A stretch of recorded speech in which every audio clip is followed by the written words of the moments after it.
Ain't no land of misinformation, I'm the truth seeker. Cut through the lies like a blade, I'm a fact checker. Black communications, the social need to follow. Magandang gabi po ulit sa lahat. Si Jigs Carabea po ito ng Spot Communications. Aware po ako na medyo matagal-tagal po tayong hindi nakapagkwentuhan. Dala po ng kabisihan sa paghahanap buhay. Hindi po kami nakapaglabas ng mga content at aming mga pananaw sa mga maraming nangyari dito sa ating lipunan. So ngayon po, ang ating tatalakayan ay napakahalaga at napapanahon. Ito po ay mula sa pitak ni dating Supreme Court Justice Artemio Panganiban na ito po ay na-publish. Kung di niyo po alam, si former Chief Justice Panganiban ay nag-serve as Supreme Court Justice from 2005 to 2007 and naging Associate Justice din po siya ng Supreme Court from 1995 to 2005. So, pagdating po sa kaalaman sa batas ay hindi po matatawaran ng kanyang nalalaman.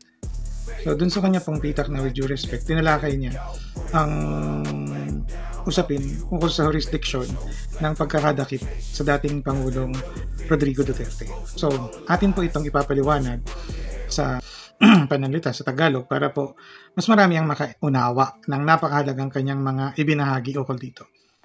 So, umpisa na po natin.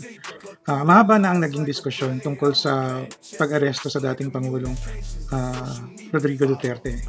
Ang kanyang paglipad patungong the Netherlands sa daig at ang kanyang kasalukuyang pagkakakulong doon. Ngunit ang tunay na mahalagang usapin ay kung may kapangyarihan ba ang International Criminal Court na litisin siya at maghatol ng desisyon laban sa kanya. So, yan po yung isang mahalaga na pinapaliwanag niya dito sa kanyang sinulat.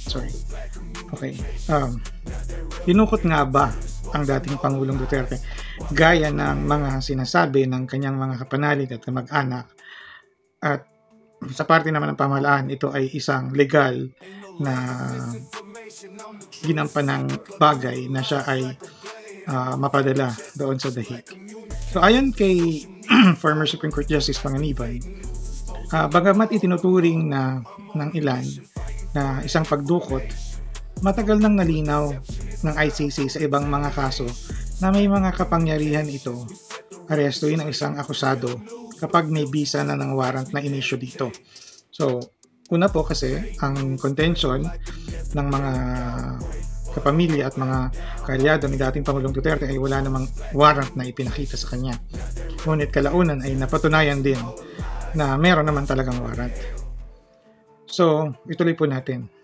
Gayunpaman, sinisikap ng kanyang mga abogado na gamitin ang lahat ng posibleng argumento kabilang ang kanyang kalagayan ng kalusugan upang makamit ang kanyang agarang paglaya.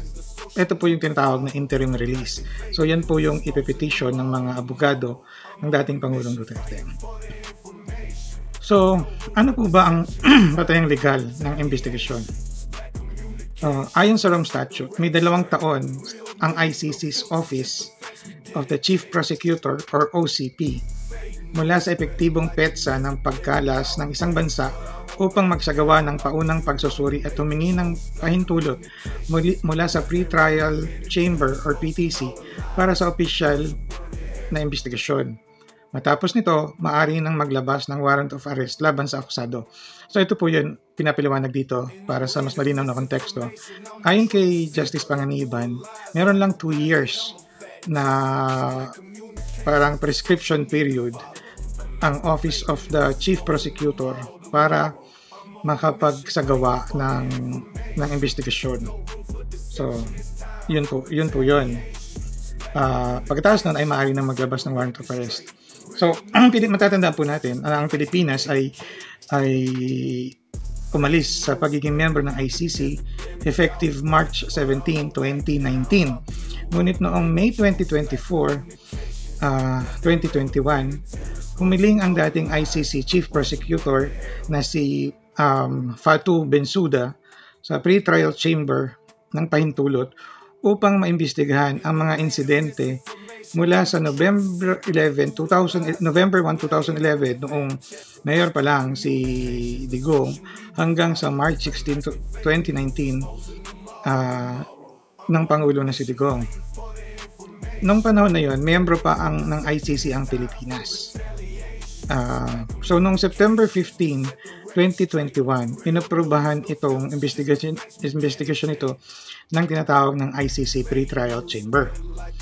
So, ayon kay Justice Panganiban, kapansin-pansin na parehong lumagpas ang Mayo 24, 2021 at September 15, 2021 sa 2 taong palugit or prescription period mula nang umalis sa ICC ang Pilipinas noong March 17, 2019.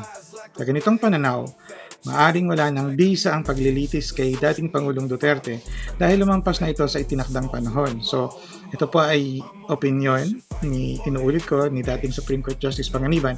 Wala po akong pinapaliwanag ko lang kung ano ang kanyang isinulat dahil nakita ko po na ito ay mahalaga na maging malaman ng karamihan ng Pilipino para mailagay natin sa katamang konteksto at magkaroon tayo ng maalam na paliwanag sa mga pangyayari. Tuloy po natin. Ngunit iginiit ng Office of the Chief Prosecutor na nagsimula na ang kanilang pagsusuri noong February 8, 2018 habang kasapi pa ang Pilipinas ng ICC. Dahil dito, ayon sa kanila, hindi nalabag ang 2 taon na prescription period. So, dahil dito, tumutol ang Pilipinas sa desisyon na yan ng ICC. Humiling ang Pilipinas na ihinto ang investigasyon ni Karim Khan, siya yung prosecutor na pumilit kay Bensouda, pero ibinasura ng ICC ang apilan na ito ng Pilipinas. At tapos after that, according kay Chief Justice Panganiban, muling umpapila ang Pilipinas. Ngunit pinagtibay ng ICC Appeals Chamber ang desisyon sa botong 3-2.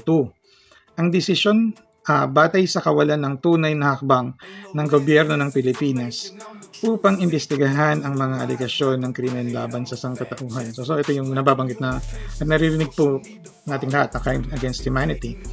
So, gayon pa man, hindi tinalakay ng majority ng justices ng Appeals Chamber ang issue ng 2 taong limitasyon or prescription period dahil ang apilan ng Pilipinas ay nakatuon lamang sa subsidiarity principle.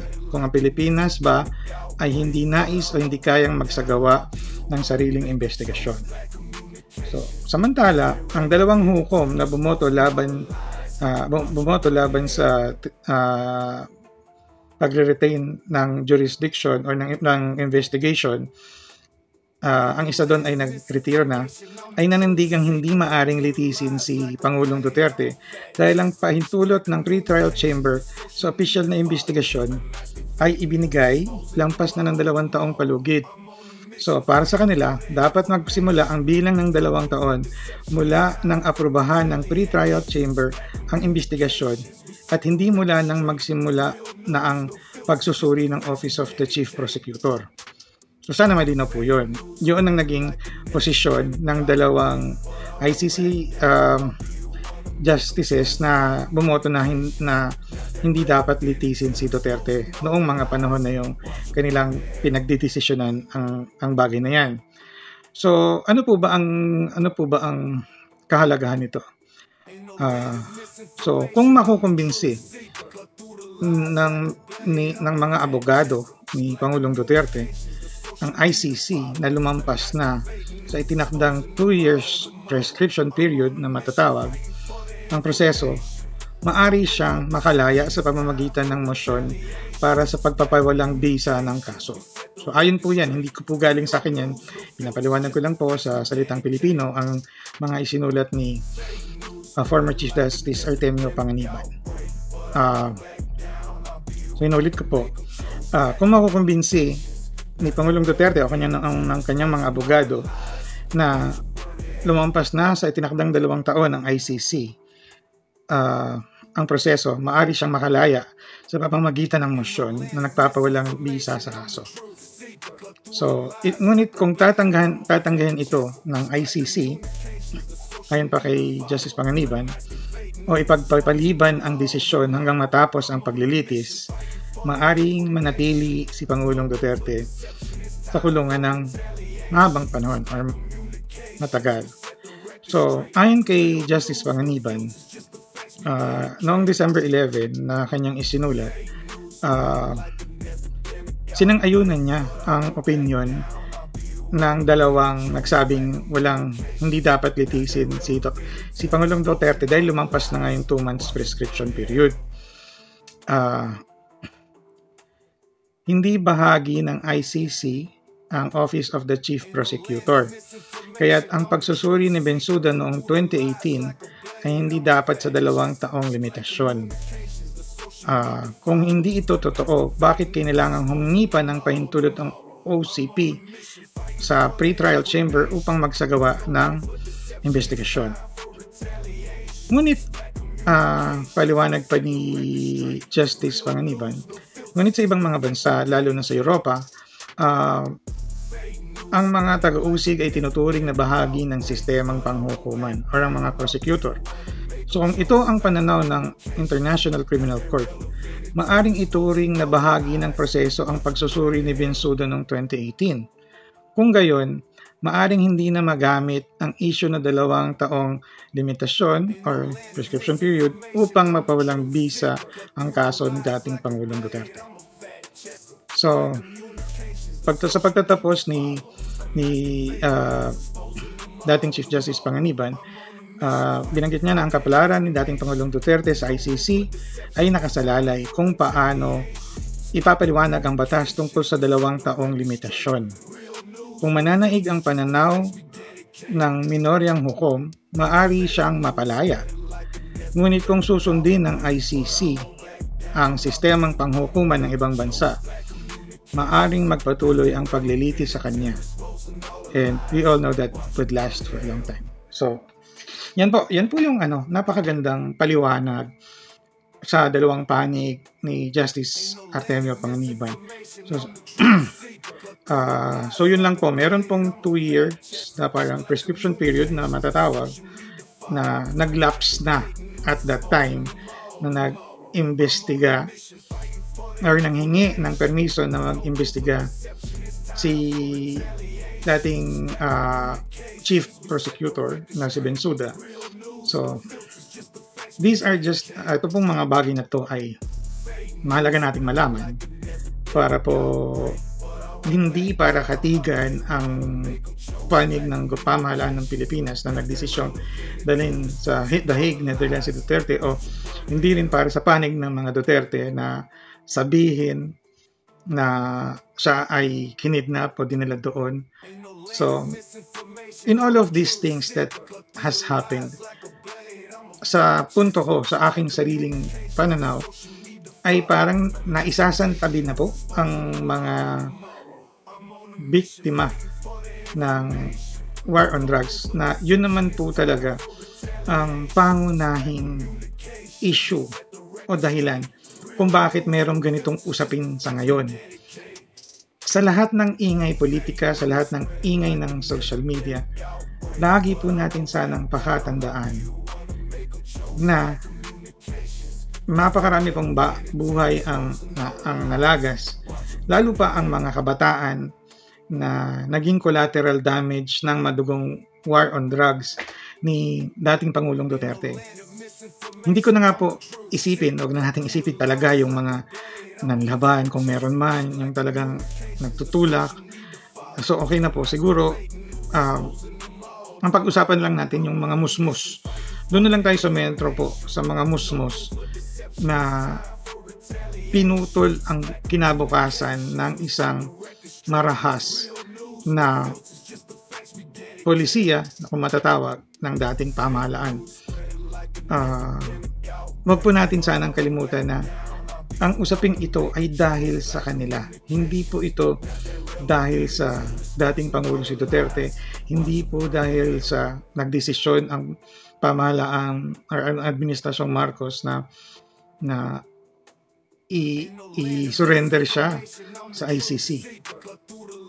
We are all missing the big picture here.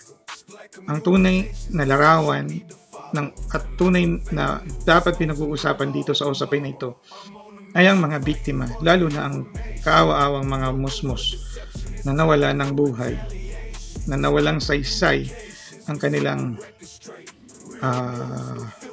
mga pangarap dahil lang dito sa marahas na mga nangyari noong kapanahonan ng termo ni Pangulong Duterte. So, let us all pray for our country. Let us all pray for all those who have suffered and are continuously suffering.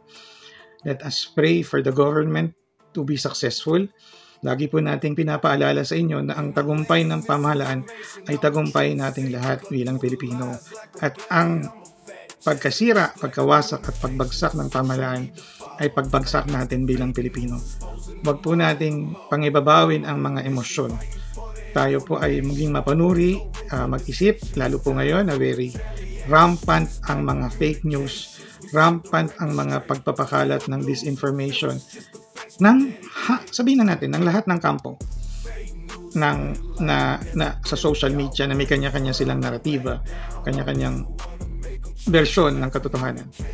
Pero at the end of the day, ako po ay personal na naniniwala that justice will prevail, the truth will prevail, and ipangako po natin lahat sa ating sarili na kung ano man ang maging hatol ng ICC dito, whether matuloy ang kaso, madismiss ang kaso, mahatulan si Pangulong Duterte ng guilty, or siya man ay mapawalang sala, ipangako po natin bilang Pilipino na tatanggapin natin ang desisyon sapagkat ito po ang proseso na itinakda. At ito rin po ang magbibigay daan sa hustisya. The process is being undertaken para sa hustisya. Hindi lang hustisya ni dating Pangulong Duterte, hustisya ng mga naging biktima. So wag po natin kakalimutan yan. Ipangako po natin sana sa ating mga sarili na kung ano man ang maging hatol ng ICC, pabor man o hindi sa ating mga personal na paniniwala, ay atin po sana itong tanggapin. Magdasal po tayo lahat para sa ating bansa at magdasal po tayo lahat para sa ating mga leader. Hindi po natin kailangan ng fragmented na bansa. So, yan lang po ang aking maipapahayag. Sana po ay naunawaan ninyo ang aking pagsasalin sa wikang Pilipino ng pitak ni dating Supreme Court Justice Artemio Panganiban. Hanggang sa susunod po muli, maraming salamat po. God bless po sa lahat. Thank you. Now they're relevant until exposing all the lies.